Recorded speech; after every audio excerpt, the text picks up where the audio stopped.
Hey guys, it's Steve with My Honey's Handmade. Today in the shop, we're going to turn these old antique chairs into these. We're going to build a seat bottom. I'm going to teach you how to do it step by step, and we're also going to reupholster. So stick around. Thanks for watching.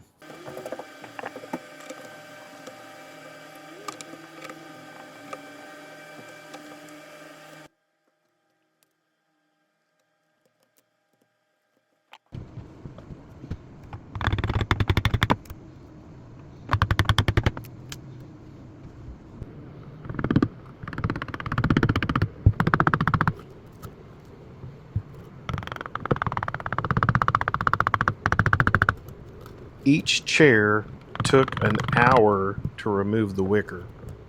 I used a really small flat-headed screwdriver and one of my mallets, and it worked really well. If you've ever removed wicker and have a different method, comment below.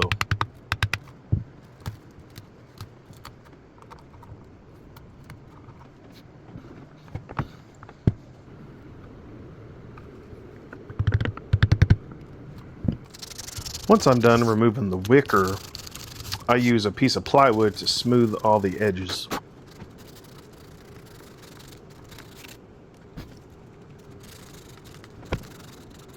Now, not all these chairs were the exact same. Some of them had different dimensions and different styles of armrests.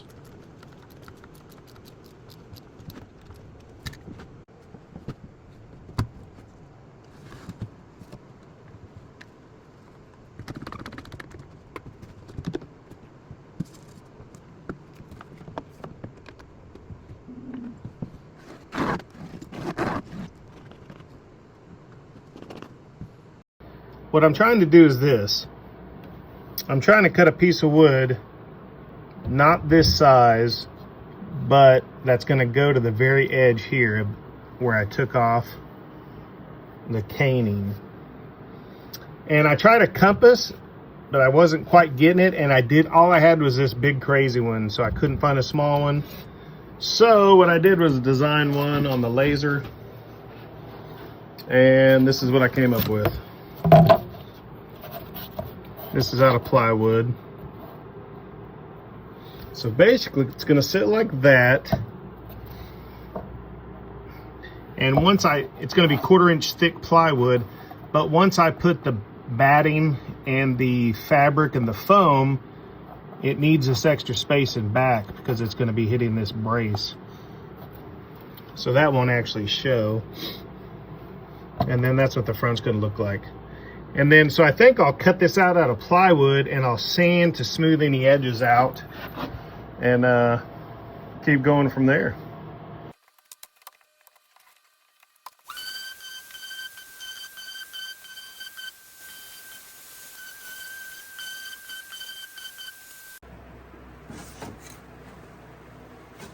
The next step is to build a support underneath the chair that has the contour or the shape of the chair so that the platform stays in one place.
All right, guys, so it's the next day.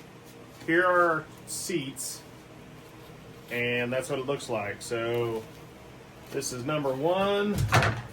I labeled all these in case there's any difference. Let's see how they fit.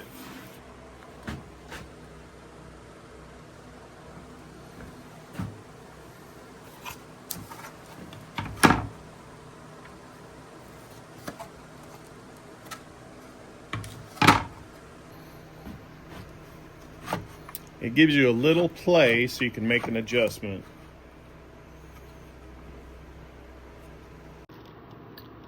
So here's chair number one. Out of the 4 chairs, this is the only one with these side armrests. The others don't have armrests, so they're all just slightly different. So this one, my biggest thing was to make sure these sides are covered up and no gaps. She's got a very slight gap there, which we're good with, because you're gonna have your foam on top, your batting and your fabric are gonna wrap underneath, so that's gonna all be covered up. And the only thing I have to do is I'm gonna touch up sand right here so it slides all the way back, and then I'm gonna smooth these out and get all this char off. And bonus, this is chair number 4.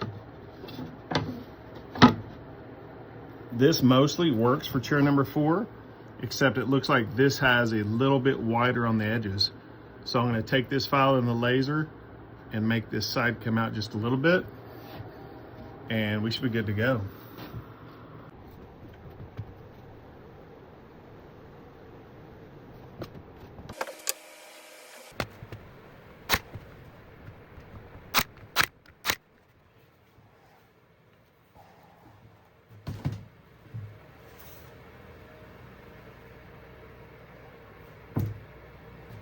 We're just creating some supports on the underside of the chair.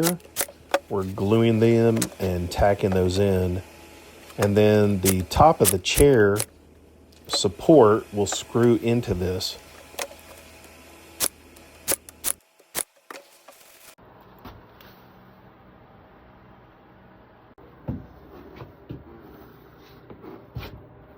So we're reupholstering all 4 of these chairs.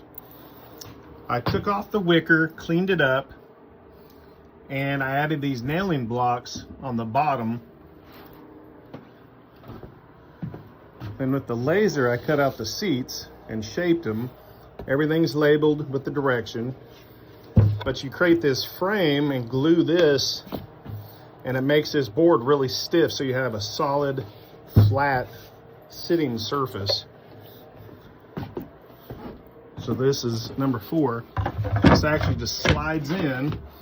Then you can adjust it after you have your material on it and glue it in from the bottom using these nailing brackets.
Big part of upholstering is not showing your pleats on the top of the chair. So you're basically folding the fabric and then stapling it into the wood support or the wood base. And then you want to cut off any extra fabric. But you start in the center and work your way out to the edges. And you'll see me adjusting to reduce any of those pleats that show up on the upper part of the fabric. It was a really enjoyable process. We just kind of rinse and repeat and do the same thing on the actual top chair fabric.